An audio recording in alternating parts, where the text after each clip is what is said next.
Welcome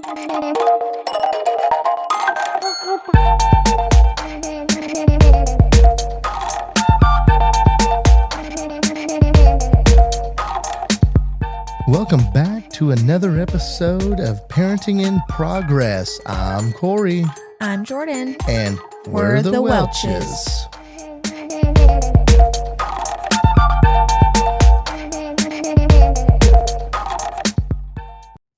Welcome back to another episode.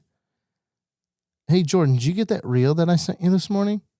Let me go back. Which one are you talking about? On Facebook? Because that's the thing. You send me ones on Facebook and on Instagram, so I don't know which one you're talking about. Instagram doesn't really have reels, do they? I don't know. Is it called reels on Instagram? I don't really know. I think it's, I don't know. Are you talking about the breast milk one? No, the one below that. That The one hot where, car one? yeah. What did you think of? So this reel is this lady, and she's driving with one shoe on and one shoe off. And she's like, do you know why I drive with one shoe on and one shoe off? And she's like, because I've got I think it was a grandma. I was just going to say, she's a grandma. Yeah, I've got my grandkid in the back, and I don't want to forget him, so I put one shoe back there. That way I have to go back and put my shoe on. That way I know that I have to get my grandkid. I think that is terrible. I think, one, if that's what you have to do, I guess do it. But if it was me, I would do it one time, and then I'd get in the car with him after you get to Target or whatever, and you get back in, and you're like, oh, I got two shoes on again. Like, you have to do that constantly. Now, I have heard of people, like, they put something that they need, their phone or something, when it's out of the ordinary, and they put their phone back there, so they have to get out and go get it. I'm just saying, though, how bad can it, like, it sounds so bad. You have to go out of your way that way so you don't forget a kid in the back seat. Should you be having kids?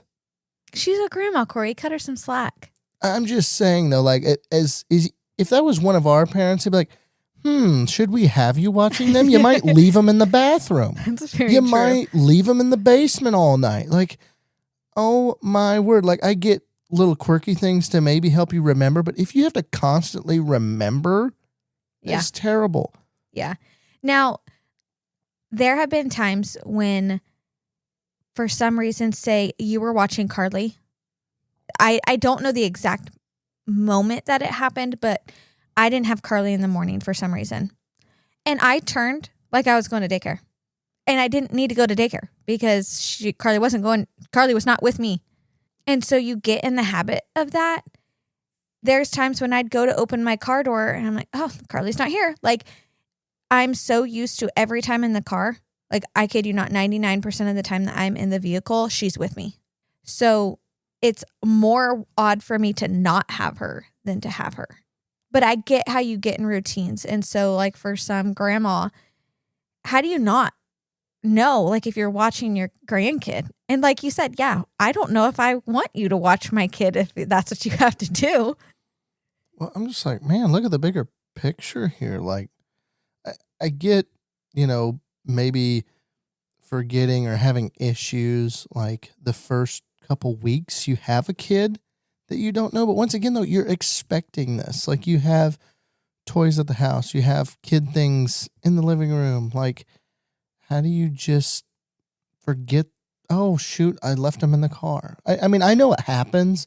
I just really am like, how does it get to that point?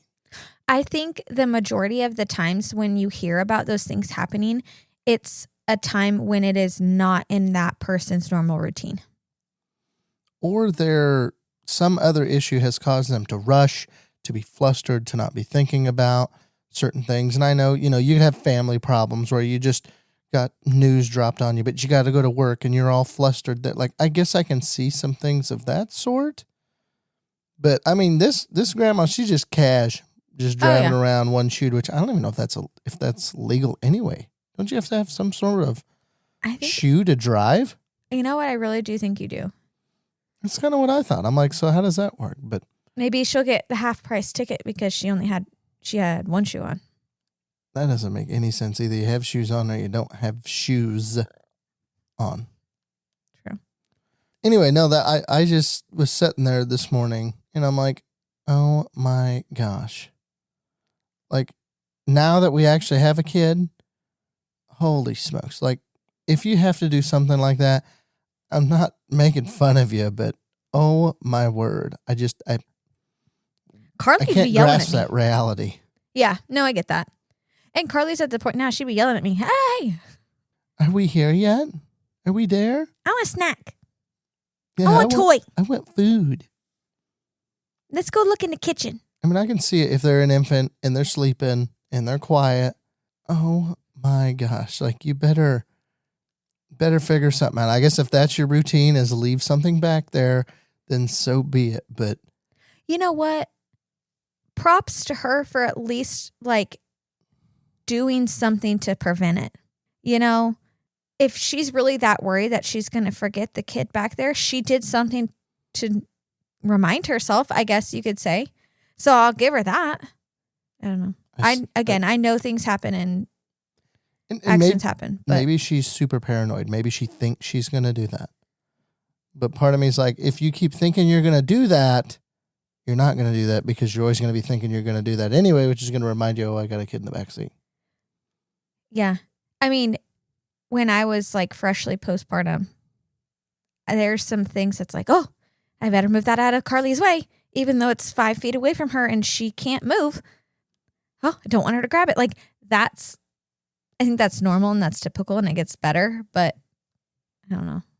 Yeah, I just found it odd. I was like I've seen that before where, oh, and yes, you have like rear seat reminders in the car and stuff. I keep thinking like, how on earth does that always happen?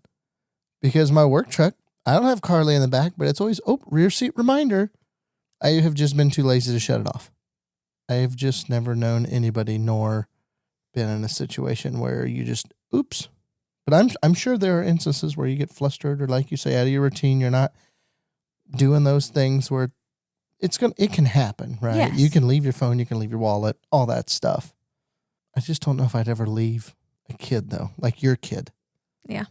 It makes me wonder like what was going on before it happened on the incidents. Like, yeah, were they rushed?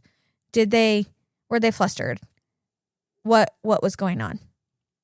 Because like we said, I know we're not dogging anybody. We know that things happen, but hopefully that never happens to us. I don't think it will. Carly's going to be too loud anyway. Speaking of Carly, I think we're at the peak and we're on the downhill side of this sleep deal, Jordan. Yeah, we're not through it yet, but we can see light at the end of the tunnel.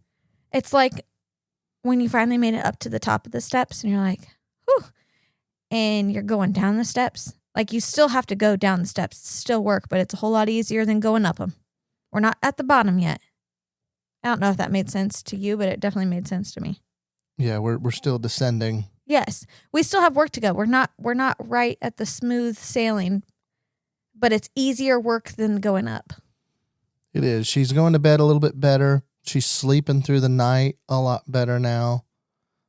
Once in a while, we still have to turn songs on, tell her, hey, lay back down. Other than that, that's less than a 5-minute deal.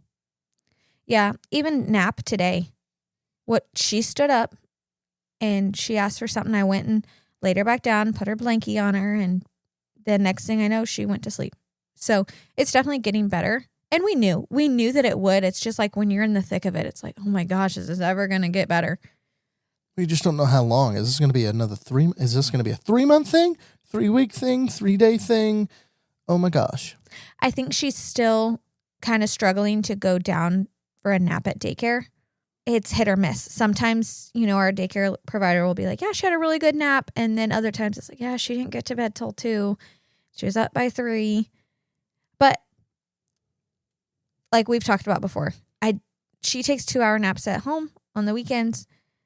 An hour and a half will manage during the week. And I'd love for her to get an hour and a half, but an hour is better than nothing, knowing that she's going to bed a little bit earlier than the weekends. Because the last few nights we have been later than what we would like to be. And she's been sleeping in, though, too. She did. She's getting, I think, more solid sleep. Like today it was about 7:30 almost, not quite, when you first started hearing her, Mommy, Daddy, Mommy, Daddy. We're on that downhill slide. It's been good. I feel like you try some changes. You don't do anything super drastic until you're out of options. Yeah. I mean, we were exploring different options, which routes we wanted to go down. We knew the ones that had to be done. Obviously, we needed to get her to bed earlier and that type of stuff. So you know what you need to be doing to get to that routine. Well, and like I said last week, we had parents as teachers this past week, and I asked her about it, and I'm like, don't get me wrong. I know that we need to get her to bed earlier. I realize that we're working on it. We're better than we were, but we still have room to improve. She's like, are you rushing bedtime? And before I said, our routine is the same every single night. We do the same things. She's like, are you rushing it? And I said, you know what? Actually, there have been times where we have, because, oh my gosh, Carly, it's this late. Instead of reading our 3 normal books, we're getting 2 tonight. And I'm going to shorten up the songs we sing and get you in bed. And the thought process for me was, okay, let's still do the routine, but let's try to shorten it up a little bit so we can get her in bed sooner. But that wasn't working for her. And looking back now, it's like, yeah, we did try to rush it where she wasn't quite ready yet. And then the parents as teacher educator was like, are you doing a bunch of like running around crazy, like, I don't know how to explain it, like rowling up things before bed? I was like, well, I mean, if we do, it's more of like, oh gosh, Carly, we got to move a little bit. The first week back to work for me was tiring, that it's like, I don't want to chase you around. I don't want to do some of these other things. Like, I'll play with you, but let's just sit. And so I worried about if she had enough movement. So I was like, well, maybe that's a factor. But she's been back at daycare and been moving around like crazy. So, well, and there's times where we do and we don't. Yes. And in the overall scene, it really hasn't affected anything. Like, we really didn't notice that big of a difference going either way. But when you're running into a problem like we've been running into, it's like, okay, what can we change? What can we tweak? What can we do? Because there's sometimes she did act a little more tired. Mm-hmm. And then there's other times, nope, she was still fired up. Yeah. And I did ask her, okay, what if we put her pajamas on earlier and not like we're going to bed? Because normally it's pajamas, change our diaper, go sing songs, read books. Like, we just move into it that way. So I thought, it's like, well, what if we put her pajamas on a little bit earlier? I'm like, is that going to signal her brain like, hey, I have my pajamas on. I'm going to be going to bed here soon, and give her like a little heads up almost. And she's like, well, that would be worth a shot. And then just having like a calming activity once pajamas are on. Like, it doesn't mean you have to go to bed right away, but maybe we're coloring. Maybe we're playing kitchen quietly. Maybe we're watching a movie, something, not running around chasing, but just calming to kind of ease her into it. We did do that a couple times, and I think it did help a little bit.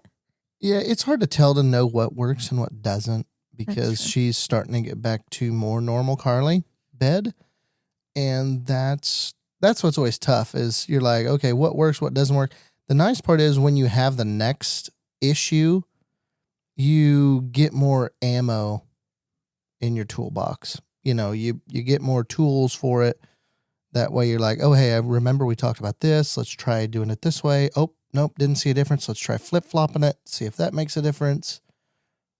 And it's not like we're stressing ourselves out by trying to solve this issue.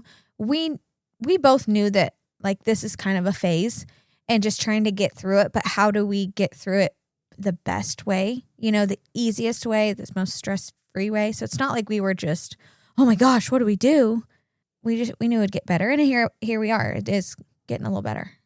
Yep, you just got to keep grinding through it. There's just no option around it. Just got to grind through it, try some stuff, learn some stuff, and be more prepared for the next time. And the next time probably won't be the same either. So you'll have some new curveballs they'll throw at you.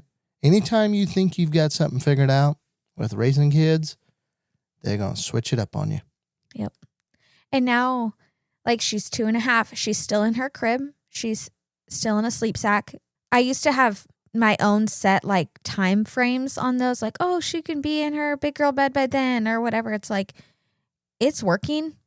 Why mess it up?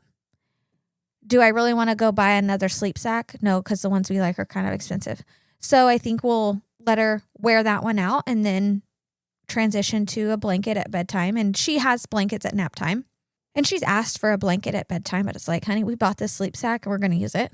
As far as crib goes, knock on wood, like she doesn't try to climb out of it or anything, and it's keeping her contained. I think that's been helpful that we had this now when she has been waking up in the middle of the night randomly versus having a toddler bed or a twin or something like that. It gives me a little anxiety, like how are we going to go through the next transition? And she will do great and we'll do fine. But it makes me think about, like, are we going to go to a toddler bed? Are we going to go to a twin? When do we do that? How's she going to handle that? All those things. It'll all work out. Not going to be that big a deal, I don't think. No, and that's where I'm just... As good as she is with sleeping, I don't think it's really going to matter. May change our routines a little bit and probably throw us some different stuff here and there. But overall, I don't think it matters which way we go. Yeah, I think she'll be fine. It's just... if things are working well and she still fits comfortably in her crib, let her. You know, she has taken naps on big kid beds with pillows surrounded by it. We'll have to navigate that when it gets time. Yep, definitely. Corey this week did a little house project for me in Carly's room. That's been needing to be done since we moved into the house. We did. I kept forgetting about it. But ever since we've moved in that I remember, that door has stuck a little bit, and it's kind of a pain in the butt. And you couldn't really get the door shut, but trying to sneak in and out was not an option at all. But finally, we just had to tweak the hinges a little bit, tweak the top hinge a little bit, and it's still not perfect. I need to bring in a wrench to tweak those just a little bit more. But for the most part, it's definitely doable. Jordan's already satisfied with it. So. Oh, yeah. So much better. And then there's the part of me that's like, oh, you got to shut the bedroom doors in case there's a fire. I'm like, well, her door's not shut. Like, what's going to happen? Because we can't shut it all the way. I mean, we can, but like you said, it's hard to sneak in and out. So we hadn't been shutting it. Now we can. So, I mean, it may have like a 1/4-inch crack. Oh yeah. I mean, it was pretty much shut. It left a little line in there. Yeah. And that way it was easier to get in quietly. But now we don't have to. I'm glad you fixed it. Thank you. Yep, it's all good.